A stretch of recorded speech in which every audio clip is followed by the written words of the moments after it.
Ош облусунун Акат районуна караштуу Кызылтейит айылынын кичинекей тургуну уулубуз Тимурлан Матановду бүгүнкү 11-июнь туулган күнү 6 жашка толуш менен куттуктайбыз.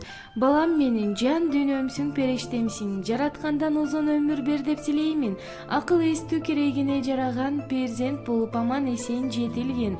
Ата энең менен бирге болуп, ден соолугуң чын, өмүрүң узун, бак дөлөткө жеткен мырзалардан болуп, келечегиң кең, акыл эстүү, ыйманың бекем болуп, арышың кенен болуп, бактылуу болушуңду дайыма тилейбиз деп Москвадан атасы Жумаш, апасы Кенжегүл куттукташат.